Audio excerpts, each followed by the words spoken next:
அஸ்ஸலாமு அலைக்கும் ரஹ்மத்துல்லாஹி வரகாத்துஹு. இது சாட்டர்டே எடுத்த குட்டி விலாகு. மத்தியானம் வெள்ளிக்கிழமை செஞ்ச பிரியாணியை வச்சு பொழுதை கழிச்சாச்சு. மேடம்க்கு இன்னும் ஃபீவர் விடலை. நான் அவங்கள துடைக்கிறதுக்காக துணி எடுத்து வச்சுருந்தேன். அதை பிடிங்கி வச்சுட்டு என்னென்ன பண்ணுறா பாருங்களேன். அந்த தலையில் சூடு இருக்கே, நம்ம துடைக்கணுமேன்னு சொல்லிட்டு நம்ம எடுத்து வைப்போம். இந்த மாதிரி தான் எல்லா குட்டீஸுமே மோஸ்ட்லி இப்படி தான் பண்ணுறாங்க. அது ஜில்லுன்னு இருக்கிறத தலையில் வச்சா என்ன செய்யுதுன்னு தெரியல. அவள் காய போடுறதும் தலையில் எடுத்து போடுறதும் என்னென்ன பண்ணிகிட்டு இருக்கா பாருங்களேன். உங்கள் வீட்டில் இருக்கிற குட்டி பாப்பாலாம் இப்படி தான் பண்ணுவாங்களான்னு சொல்லுங்கள், இல்லை சமத்தா காமிச்சிக்கிருவாங்க சொல்லுங்க.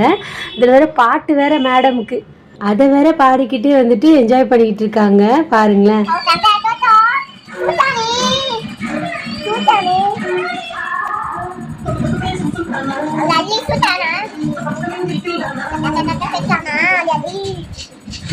இப்போ நம்மளோட வேலை ஸ்டார்ட் ஆயிடுச்சு. நைட்டுக்கு டின்னர் செய்யணும்ல. அம்மா அரைச்சி கொடுத்த தோசை மாவு இருக்கவே இருக்குது.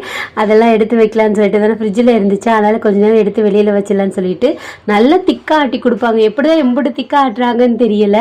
அவ்வளோ திக்காக ஆட்டுவாங்க. கொஞ்சம் தண்ணி ஊற்றி உப்பு போட்டு சோடா உப்பு போட்டு மிக்ஸ் பண்ணிட்டோன்னு வைங்களேன், நம்ம மாவு ரெடி ஆயிரும்.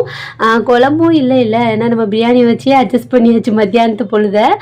அதனால இப்போ முட்டை கிரேவி, முட்டை சம்பான்னு வச்சுக்கலாம், முட்டை கறின்னு வச்சுக்கலாம், பேர் நம்ம வச்சுக்கலாம்.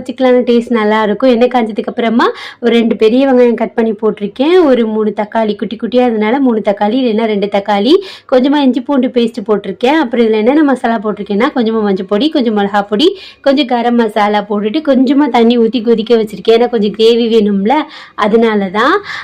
லாஸ்ட்டாக பார்த்தீங்கன்னா தேங்காய் எண்ணெய் ஊற்றணும். அதோட ஃப்ளேவர் சூப்பராக இருக்கும். எங்கள் மச்சி பார்த்தீங்கன்னா செஞ்சு தருவாங்க முட்டை கறி. அவங்க கேரளாவில் இருக்கிறனால ஏதோ ஒன்று நம்ம செய்கிறதோ அதுவும் டிஃப்ரெண்ட்டாக இருக்கேன்னு பார்த்தா அவங்க தேங்காய் எண்ணெயிலே செய்கிறாங்களா, அதனால தான் நானும் இன்றைக்கி தேங்காய் எண்ணெயிலே தான் செஞ்சேன். ரொம்ப டேஸ்டியாக வந்துருந்துச்சு. நீங்களும் ட்ரை பண்ணி பாருங்கள். அப்படி கையோட கையை எப்பயும் நம்ம தடுப்போம்ல, அடுப்பு மட்டும் நமக்கு சூடாக இருந்தாலும் சரி எப்படி இருந்தாலும் சரி உடனே க்ளீன் பண்ணாத மனசாரும் அதே மாதிரியே க்ளீன் பண்ணி முடிச்சாச்சு. கடைசியில் கருவேப்பிலை, பெப்பரு, தேங்காய் எண்ணெய் ஊற்றி இறக்குனேன். சூப்பராக இருந்துச்சு. சப்பாத்திக்கு பரோட்டா கூட செம்மையாக இருக்கும். கண்டிப்பாக ட்ரை பண்ணி பாருங்கள். ரொம்ப சிம்பிளான ரெசிபி தான். உங்களுக்கு குவான்டிட்டி அதிகமாக வேணும்னா தக்காளி வெங்காயத்தை மட்டும் கொஞ்சம் அதிகப்படுத்திக்கிறணும். இன்றைக்கி நம்ம வீட்டில் பார்த்தீங்கன்னா மொறு தோசை முட்டைக்கறி ரெடியாக இருக்குது.